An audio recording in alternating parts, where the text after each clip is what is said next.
मानव परिसंचरण तंत्र पूरा खत्म हो गया था क्या? उसमें क्या लिखाए थे लास्ट पॉइंट? बताइए लास्ट पॉइंट क्या लिखाए थे? हाँ, रक्त एक कोलॉइडी विलयन है, उतना ही तक हुआ था। लो आ गया, लेते टेंडन बोन और मसल को, लिगामेंट किसे जोड़ेगा? बोन और बोन को, सेलेक्सर मसल्स को मसल्स से। चलिए अगला हेडिंग बनाइएगा एक छोटा सा, रक्त के घटक।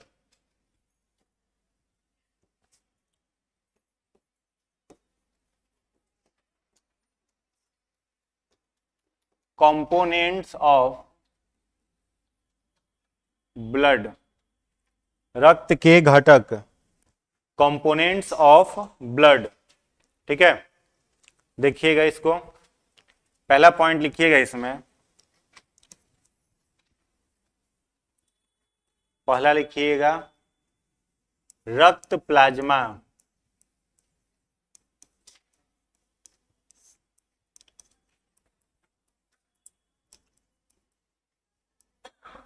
ब्रैकेट में ब्लड प्लाज्मा, इसमें लिखिएगा यह रक्त का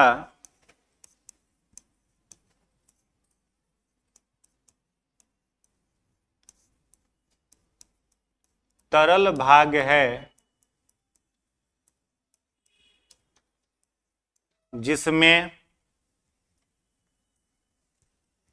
ऐसे लिखना है, यह रक्त का तरल भाग है जो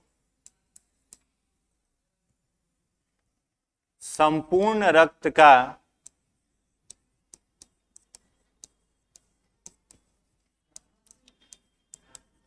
55% होता है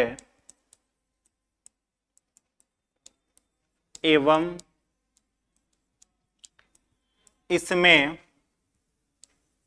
90% जल तथा 7% प्रोटीन, 3% कार्बनिक लवण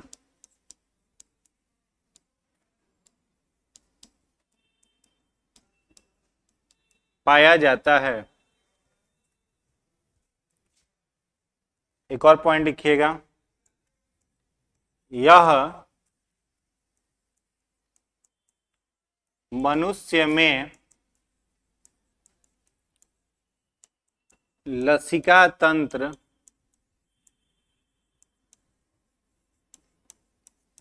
लिम्फेटिक सिस्टम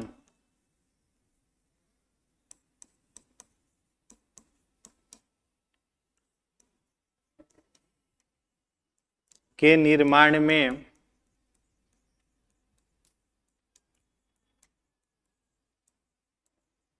मदद करता है। अगला पॉइंट लिखिएगा, इसे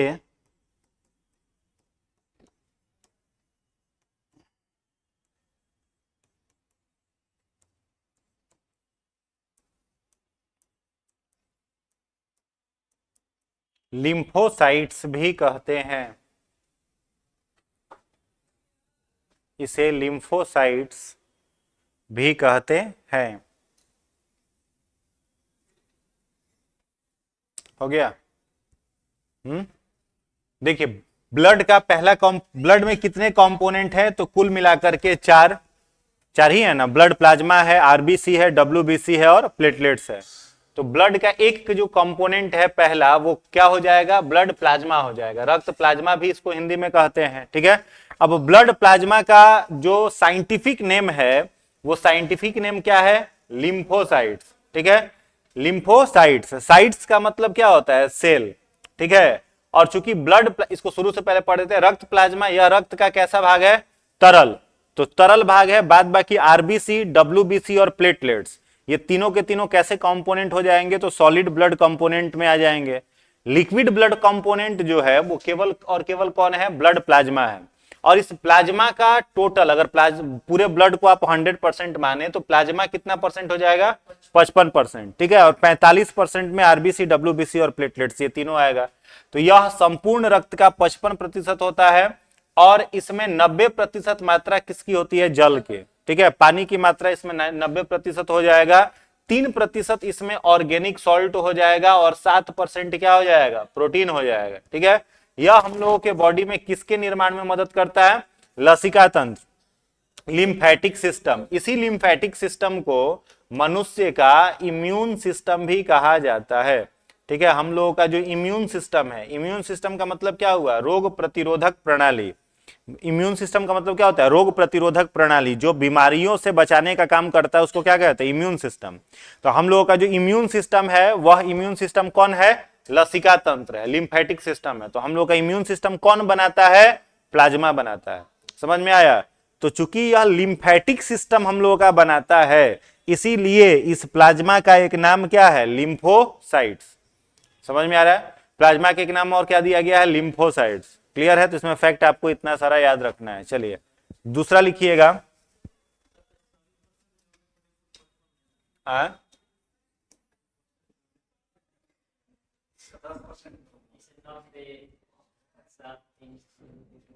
90, 7, 3, 55 हो जा रहा है। 55% खाली जोड़ रहा है। जैसे ब्लड आपका टोटल कितना है, कितना परसेंट है, ठीक है। इस 100% का 55% प्लाज्मा है। समझ में आया। ब्लड आपका टोटल 100% है। अब 100% ब्लड में आपका क्या है, प्लाज्मा है, आरबीसी है, डब्ल्यूबीसी है और प्लेटलेट्स है, ठीक है। ये सब चारों मिला के कितना परसेंट है, 100% है। समझ में आया। और इस 100% का 55% कौन है, बोलो, प्लाज्मा। तो बाद बाकी आरबीसी, डब्ल्यूबीसी, प्लेटलेट्स कितना में हो गया, 45%। और इस 55% जो प्लाज्मा है इसमें 7% प्रोटीन है, 90% वाटर है और 3% ऑर्गेनिक सॉल्ट है। अभी भी नहीं समझ में आया। 55% यहाँ 100% के रूप में देखिए। हाँ, यहाँ 55% 100% के रूप में है। नहीं समझे। हाँ बड़ी स्लो चल रहे हैं जी आप। चलिए नेक्स्ट क्या लिखेंगे, आरबीसी। आरबीसी इसे रेड ब्लड कॉर्पस्क्यूल्स या सेल भी कहते हैं।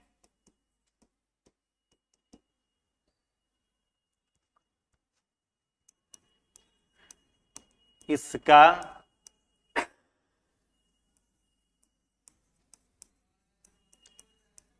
वैज्ञानिक नाम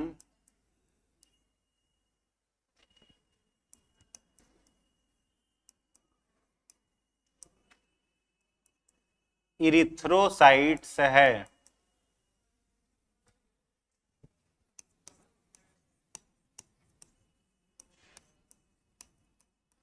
इसका रंग लाल होता है क्योंकि इसमें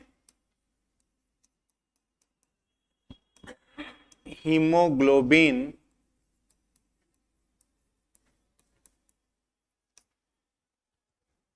वर्णक पाया जाता है जो ऑक्सीजन, कार्बन डाइऑक्साइड तथा ग्लूकोज के परिवहन में मदद करता है।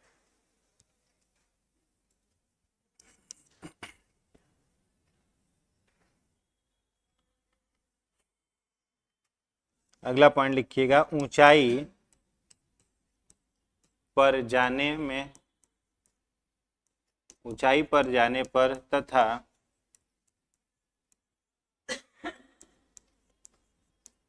दुर्घटना के समय आरबीसी की संख्या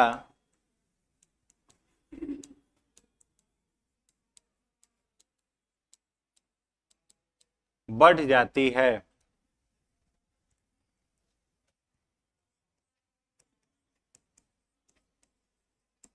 अगला पॉइंट, आरबीसी का निर्माण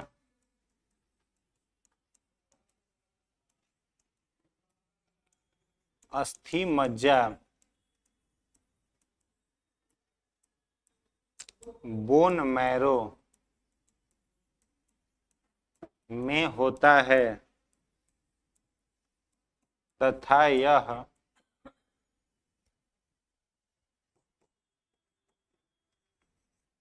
तिल्ली या प्लीहा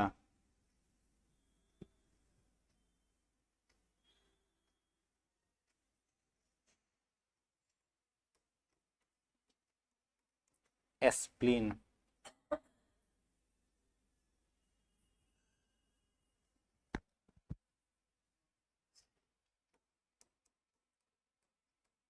में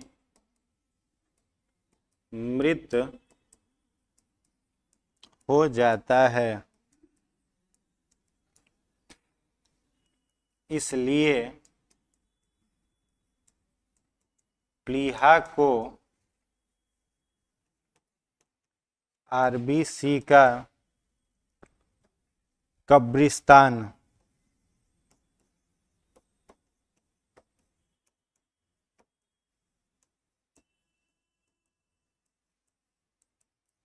कहते हैं।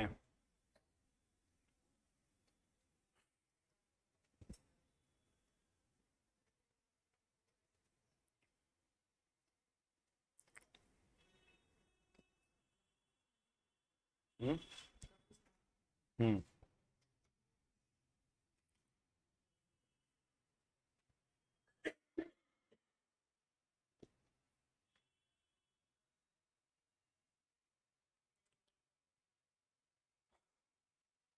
हो गया। चलिए नेक्स्ट पॉइंट लिखिएगा, स्पीड में लिखिए जल्दी।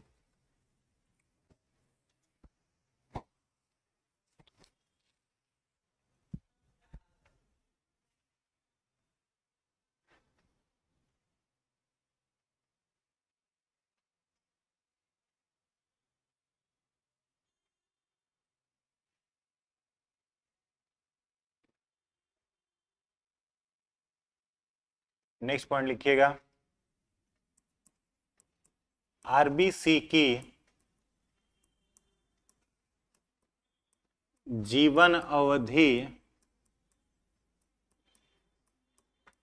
लगभग 120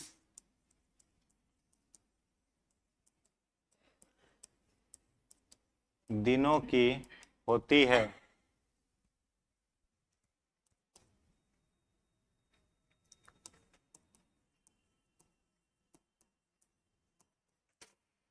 स्तनधारी जीवों के आरबीसी में न्यूक्लियस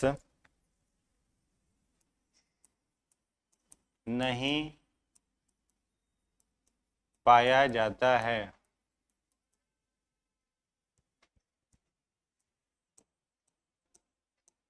अपवाद में लिख लेंगे कैमल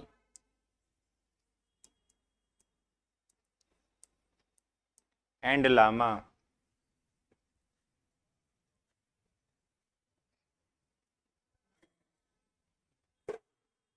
कैमल एंड लामा हो गया। कैमल माने ऊंट, लामा माने भेड़। भेड़ भेड़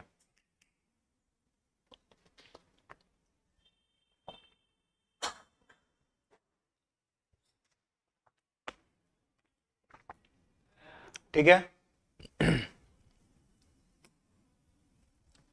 तो इसमें फटाफट देख लीजिए, आरबीसी को क्या कहा जाता है? रेड ब्लड कॉर्पस्कुलस या फिर रेड ब्लड सेल। ठीक है, कॉर्पस्कुलस को हिंदी में कहते हैं कणिकाएं। अगर हिंदी नाम पूछना हो तो इसको क्या कहेंगे? लाल रक्त कणिकाएं। आरबीसी को कहेंगे लाल रक्त कणिकाएं कहा जाता है, रेड ब्लड सेल या रेड ब्लड कॉर्पस्कुलस। इसका साइंटिफिक नेम क्या है? इरिथ्रोसाइट्स। इरिथ्रो मतलब क्या होता है? कलरफुल। इरिथ्रो मतलब होता है रंगीन, और साइट मतलब क्या होता है? सेल। लिख लीजिए कॉपी पर ताकि याद रहेगा। इरिथ्रो मतलब लिख लीजिएगा वहीं पर डैश देके रंगीन, और साइट माने लिख लीजिएगा सेल, कोशिका। इरिथ्रो माने रंगीन, साइट माने कोशिका।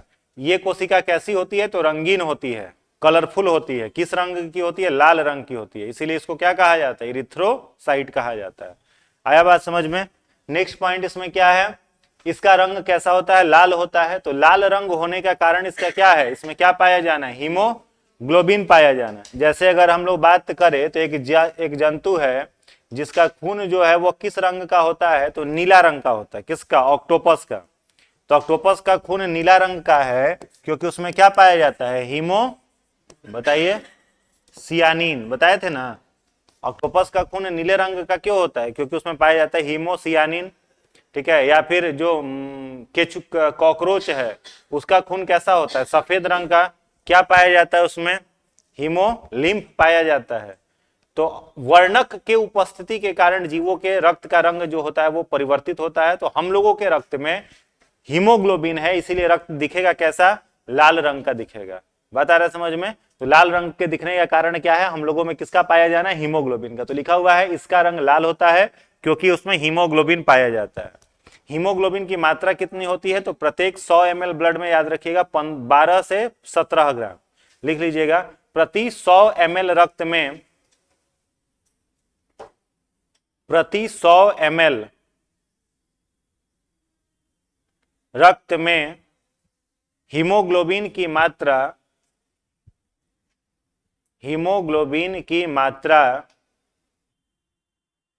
12 से 17 ग्राम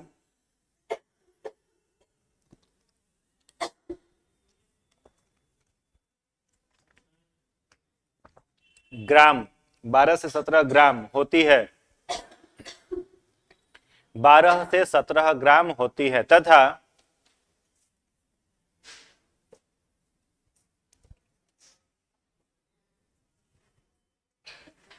आरबीसी की कुल मात्रा, आरबीसी की कुल मात्रा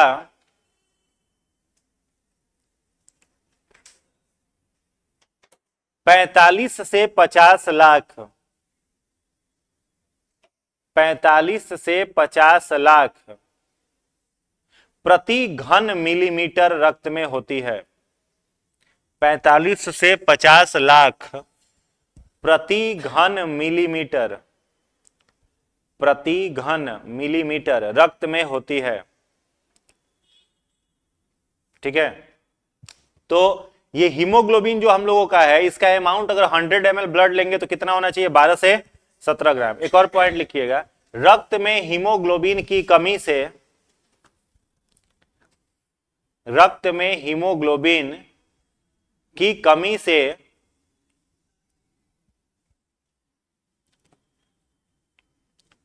रक्त अल्पता, रक्त अल्पता या एनीमिया, या एनीमिया नामक रोग हो जाता है, या एनीमिया नामक रोग हो जाता है, जिसके अन्य कारण भी हो सकते हैं, अन्य कारण भी हो सकते हैं, अन्य कारण भी हो सकते हैं, जैसे फॉलिक अम्ल की कमी, जैसे फॉलिक अम्ल की कमी, फॉलिक अम्ल की कमी, विटामिन B12 की कमी, विटामिन B12 की कमी, आयरन की कमी, आयरन लोहा, आयरन की कमी इत्यादि।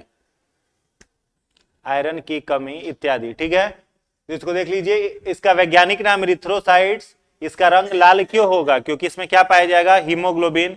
और हीमोग्लोबिन जो होता है ये रक्त को किस योग्य बनाता है कि वो ऑक्सीजन, कार्बन डाइऑक्साइड और ग्लूकोज का क्या कर सके? परिवहन कर सके।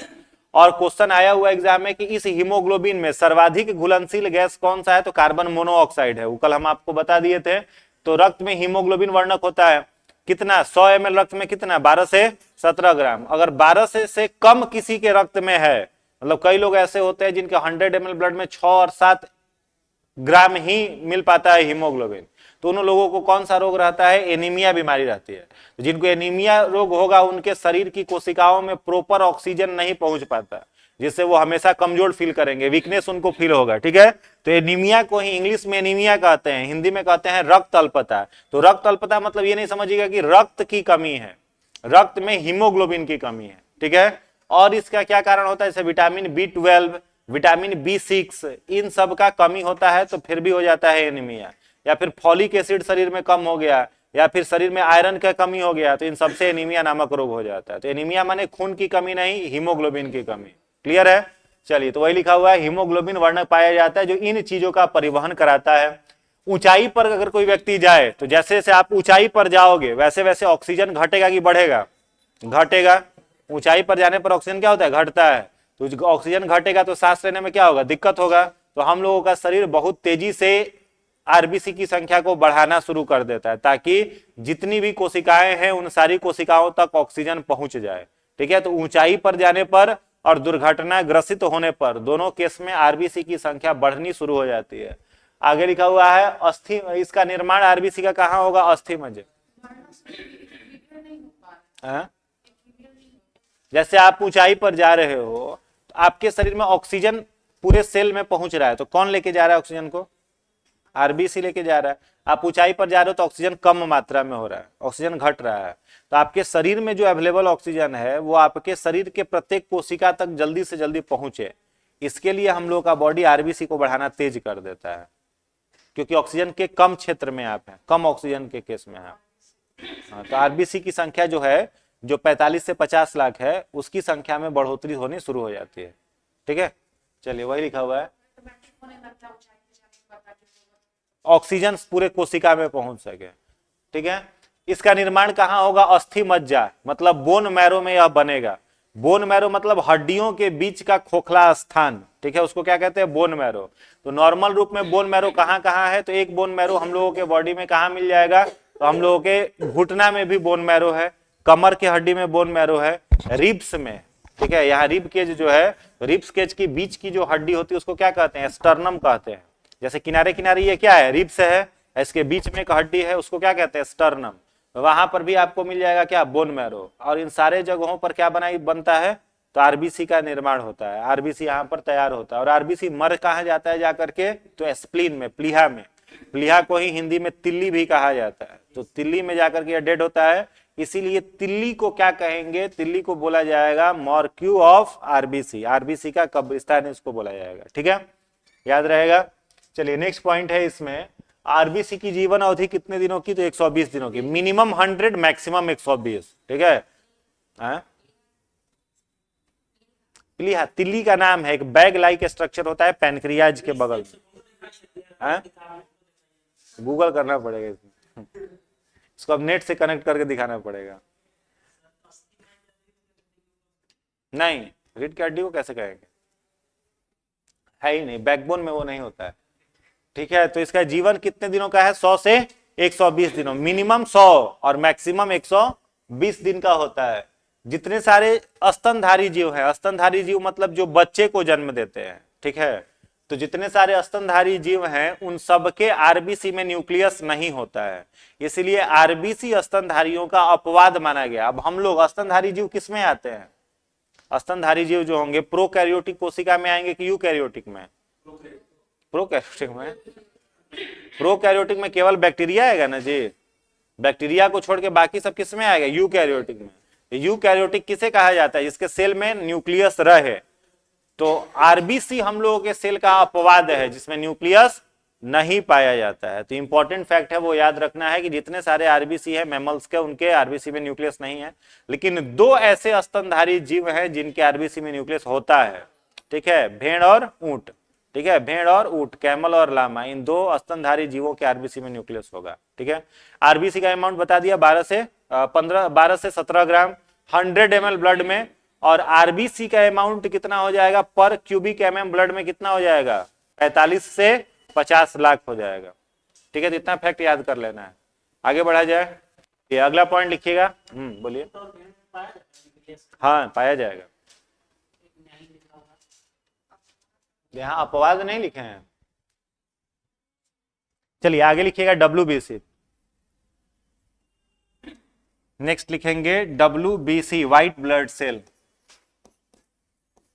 डैश दे करके लिखिएगा इसमें, व्हाइट ब्लड कॉर्पस्क्यूल्स या सेल, इसमें डैश दे करके लिखिएगा। आरबीसी में एक और फैक्ट छूट गया, लिख लीजिएगा। आरबीसी में लिखिएगा इसका आकार द्विफोकसी होता है। आरबीसी में लिख लीजिएगा इसका आकार द्विफोकसी, ब्रैकेट में लिख लेना बाइकनकेव। द्विफोकसी को अंग्रेजी में कहते हैं बाइकनकेव। इसका आकार द्विफोकसी होता है, इंग्लिश में कहते हैं बाइकनकेव। द्विफोकसी होता है, बाइकनकेव होता है। ठीक है, WBC में लिखिएगा व्हाइट ब्लड कॉर्पस्कुलस। इसे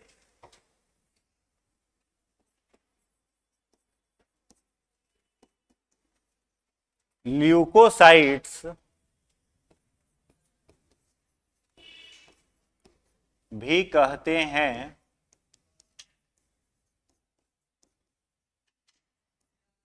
क्योंकि यह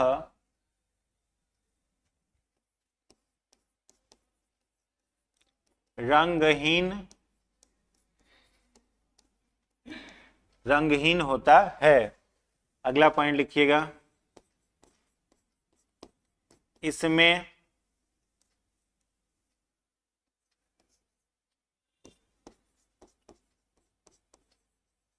न्यूक्लियस पाया जाता है। यह गोलाकार होता है तथा इसकी जीवन अवधि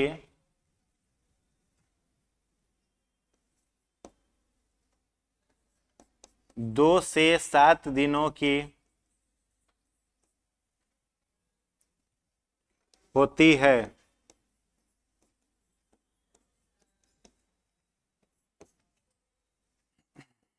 ल्यूकेमिया एक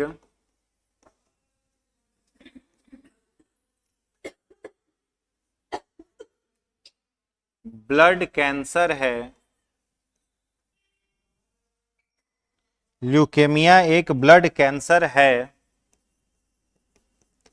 जिसमें WBC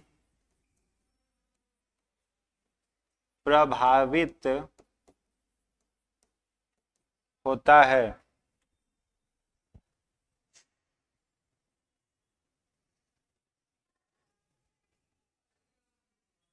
ल्यूकेमिया एक ब्लड कैंसर है जिसमें WBC प्रभावित होता है।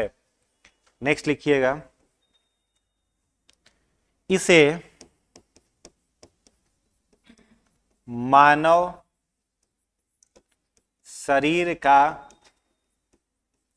सैनिक एवं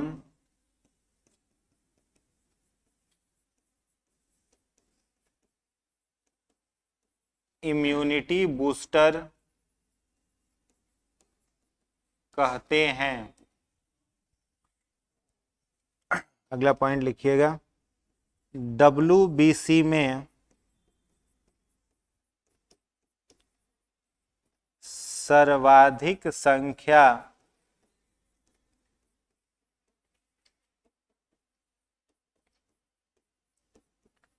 न्यूट्रोफिल्स की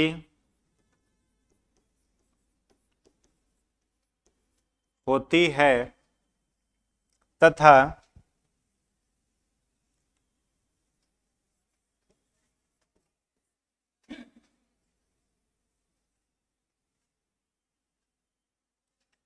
इसका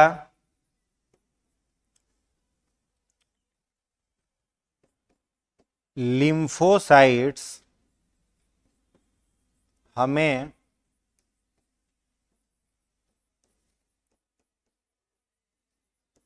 बीमारियों से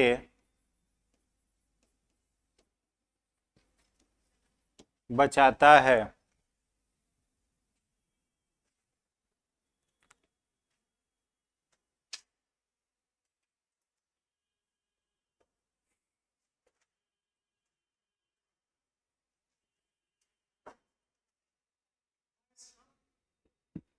क्या? लिम्फोसाइट LYMPHOCYTES लिम्फोसाइट्स हमें बीमारियों से बचाता है। लिम्फोसाइट्स हमें बीमारियों से बचाता है। आगे लिखिएगा एड्स रोग जो एड्स रोग ब्रैकेट में लिख लीजिएगा एक्वायर्ड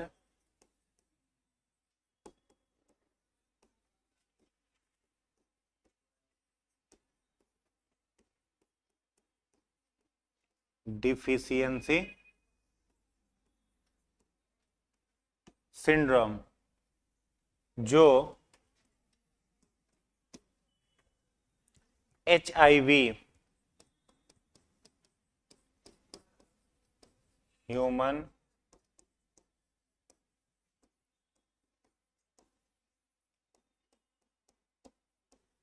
डिफिशियंसी वायरस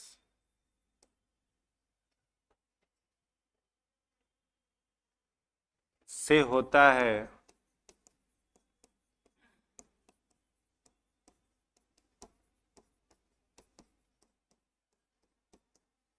इस रोग में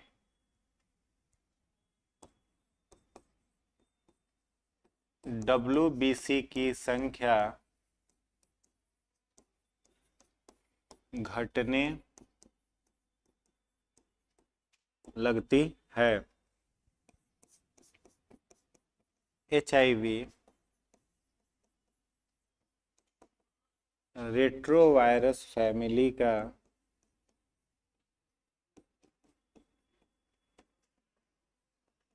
सदस्य है।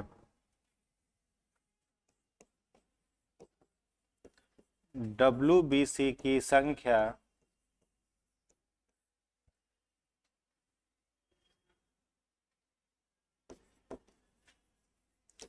5000 से 9000 प्रति घन मिलीमीटर रक्त में होती है।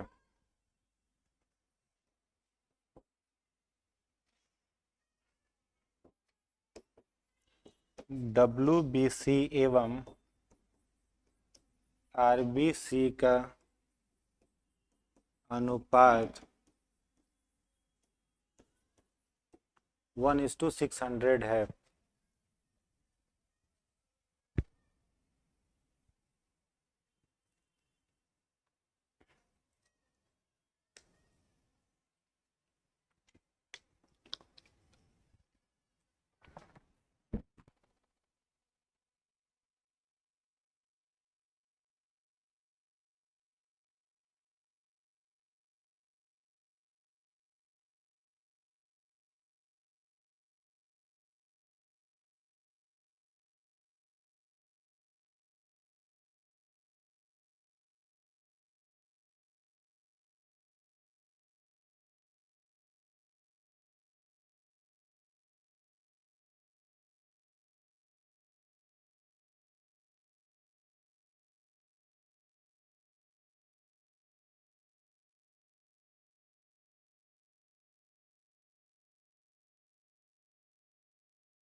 लेकिन बहुत लोगों का रिजल्ट हुआ है, बहुत हुआ है। अब बढ़िया बढ़िया मतलब लोग निकल गए। क्वालिटी वाले टीचर लोग पहुंचेंगे अब स्कूलों में, पढ़े लिखे पढ़ाने। पढ़ाएगा क्या, जब क्वालिटी है तब पढ़ाएगा, नहीं पढ़ाएगा क्वालिटी कैसे नहीं। अब तो ये जो हो गया है 70% अटेंडेंस अनिवार्य हो रहा है ना।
वंदना झा सर, ये क्लास 11 12 के जूलॉजी में हेल्प करेगा? करेगा, लेकिन जितना करना चाहिए उतना नहीं करेगा। क्लास 6 to 8 में पूरा हेल्प मिलेगा आपको इससे, 6 to 8, 9 10th में भी इसमें पूरा हेल्प मिलेगा। जूलॉजी के लिए 11 12 है आपका, तो 11 12 का आप स्पेसिफिक सब्जेक्ट आपको लेके पढ़ना पड़ेगा। 11 12 का पूरा जूलॉजी पढ़ जाइए एनसीईआरटी से, एनसीईआरटी से पढ़ लीजिएगा, हो जाएगा। ये 9 10 तक के लिए सफिशियंट है। चलिए हो गया। इसमें देखिए डब्ल्यूबीसी के बारे में पहला पॉइंट क्या लिखा हुआ है, इसको क्या कहते हैं, व्हाइट ब्लड कॉर्पस्कुलस, यानी श्वेत रक्त कणिका इसको हिंदी में कहते हैं। इसका वैज्ञानिक नाम क्या दे दिया है, ल्यूकोसाइट्स। तो ल्यूको का मतलब क्या होता है, कलरलेस। ल्यूको का मतलब होता है कलरलेस, और साइट्स का मतलब क्या होता है, सेल। यानी यह कैसी कोशिका होगी, रंगहीन, इसका कोई कलर फिक्स नहीं होगा। ल्यूको मतलब लिख लीजिएगा कॉपी पर, भूलिएगा मत। ल्यूको माने होता है कलरलेस, और साइट माने क्या हो जाएगा, सेल हो जाएगा। आगे लिखा हुआ है इसमें न्यूक्लियस जो है वो क्या होगा, प्रेजेंट होगा। आरबीसी में न्यूक्लियस नहीं था और इसमें न्यूक्लियस है। शेप इसका कैसा हो जाएगा, गोलाकार, राउंड शेप होता है। जैसे आरबीसी कैसा था, बाइकनकेव था, वैसे ही यह क्या हो जाएगा, राउंड शेप हो जाएगा। इसकी जीवन अवधि मैक्सिमम 7 दिन, मिनिमम 2 दिन। ठीक है। एक बीमारी है ब्लड कैंसर जिसका नाम है ल्यूकेमिया। ठीक है। ब्लड कैंसर के स्टडी को क्या कहा जाता है, ऑन्कोलॉजी। ठीक है। कैंसर जो होता है उसके स्टडी को क्या कहते हैं, ऑन्कोलॉजी कहा जाता है, कैंसर के अध्ययन को। ठीक है। कैंसर क्या होता है, तो किसी भी कोशिका में जब अनियंत्रित कोशिका विभाजन होने लगे तो उसको कैंसर कहा जाता है।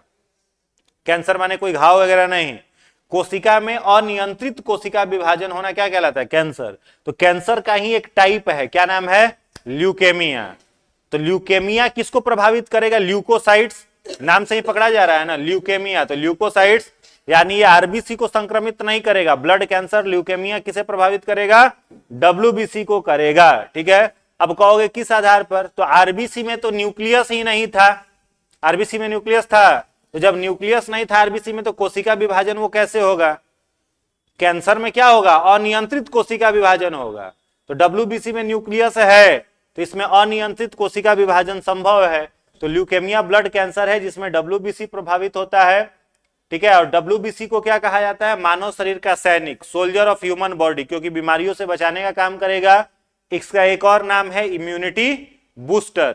डब्ल्यूबीसी को ही क्या कहते हैं, इम्यूनिटी बूस्टर कहते हैं, क्योंकि ये रोग प्रतिरोधक क्षमता को बूस्ट करता है, मजबूत करता है। डब्ल्यूबीसी के कई सारे पार्ट्स होते हैं जिसमें 2 पार्ट का ही नाम आपको याद रखना है। एक नाम याद रखना है न्यूट्रोफिल्स और एक नाम आपको याद रखना है लिम्फोसाइट्स।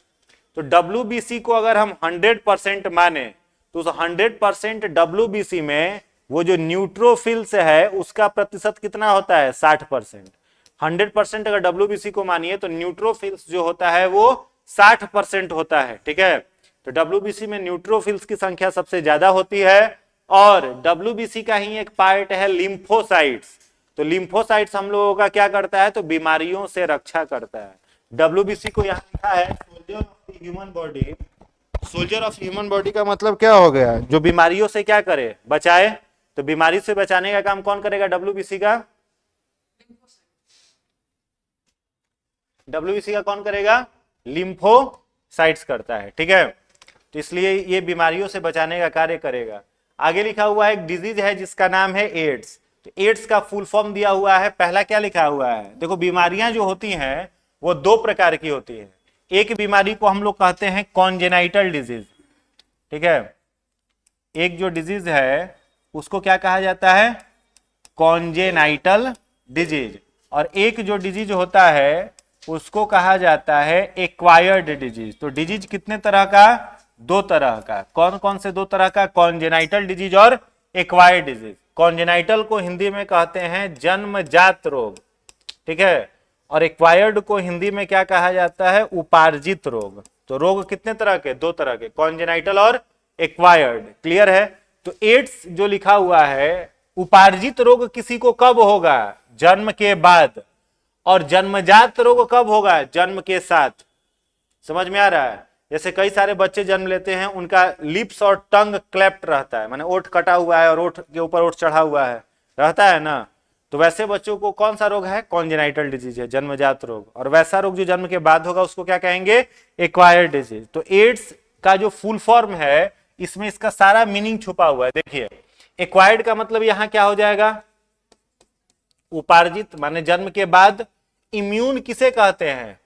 डब्ल्यूबीसी को। हम लोग का रोग प्रतिरोधक क्षमता कौन है? डब्ल्यूबीसी है। डिफिशियंसी का मतलब क्या होता है? कम करने वाला। और सिंड्रोम का मतलब क्या होता है? कारक, यानी वैसा कारक जो जन्म के बाद हो और डब्ल्यूबीसी को कम कर दे, उस डिजीज को क्या कहा जाएगा? एड्स कहा जाएगा। आई बात समझ में? तो एड्स का फुल फॉर्म, उसका सारा मतलब छुपा हुआ है। यह बीमारी एक विषाणु जनित रोग है जिसका विषाणु कौन है? एचआईवी। एच मतलब यहां क्या है? ह्यूमन। आई मतलब क्या है? इम्यून। भी मतलब क्या है? वायरस। यानी यह वायरस केवल किसे प्रभावित करेगा? किसे करेगा? ह्यूमन को, केवल मानव को प्रभावित करेगा। और मानव में इम्यून को, इम्यून माने डब्ल्यूबीसी को, डिफिशियंसी मतलब कम कर देगा। ठीक है, तो एड्स डिजीज किस वायरस से? एचआईवी वायरस से। यह वायरस जो होता है वो क्या काम करेगा? तो डब्ल्यूबीसी को संख्या को घटा देगा। एचआईवी वायरस, वायरस की एक फैमिली है जिसका नाम है रेट्रोवायरस। रेट्रोवायरस फैमिली की विशेषता है कि इसका जो अनुवांशिक पदार्थ होता है वह क्या होता है? आरएनए।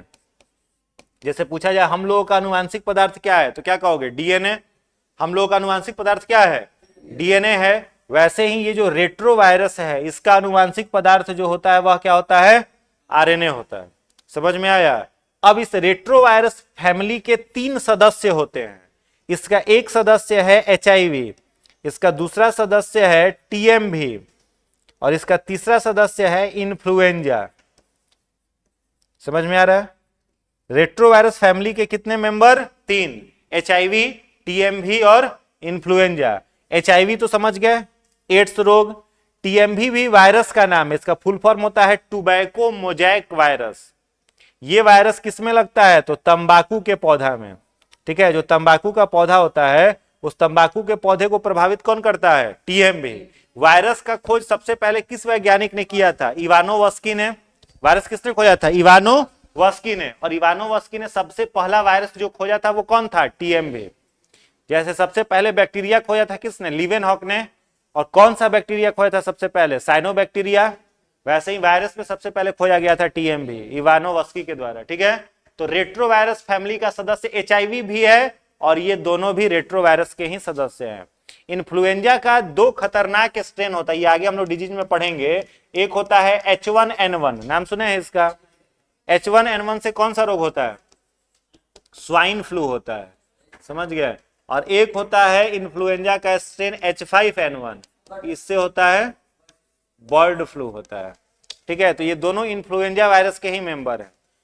स्ट्रेन का मतलब क्या होता है? प्रजाति टाइप का कुछ होगा। ठीक है, जैसे कोरोना शुरू में आया था तो कोरोना का वेरिएंट अलग अलग था। जैसे सबसे पहले कोरोना आया तो कौन सा वेरिएंट था? अल्फा वेरिएंट, फिर delta variant, omega variant, Omicron variant, ये लगातार बदल रहा था ना। वैसे ही वायरस इन्फ्लुएंजा ही है, लेकिन इन्फ्लुएंजा के जिस प्रजाति से स्वाइन फ्लू होगा वह है H1N1 और इन्फ्लुएंजा के जिस प्रजाति से बर्ड फ्लू होगा वह है H5N1। समझ में आ रहा है? ठीक है, तो वही लिखा हुआ है। रेट्रोवायरस में याद हो गया 3 सदस्य, एचआईवी, टीएमवी और इन्फ्लुएंजा। तीनों का जेनेटिक मटेरियल क्या है? आरएनए है।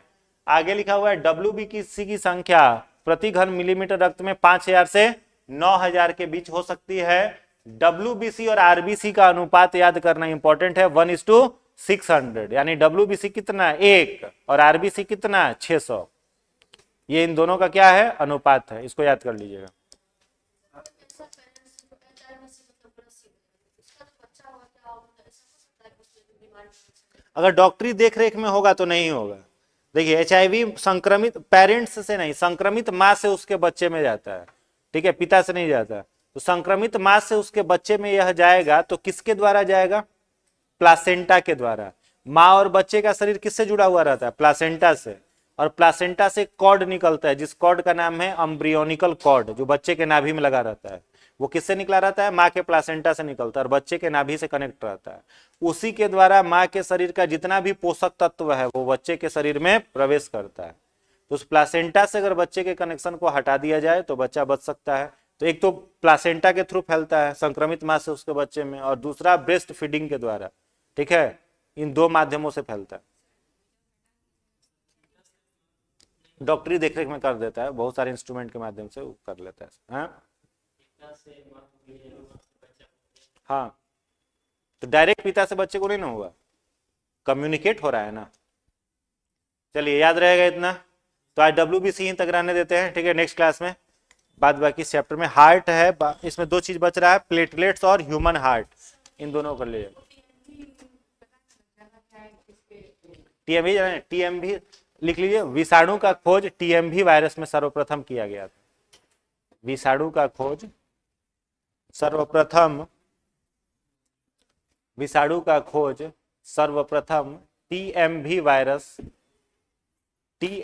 वायरस में इवानोवस्की, वैज्ञानिक का नाम है इवानोवस्की, लिख देते हैं इवानोवस्की, IVANOWASKY,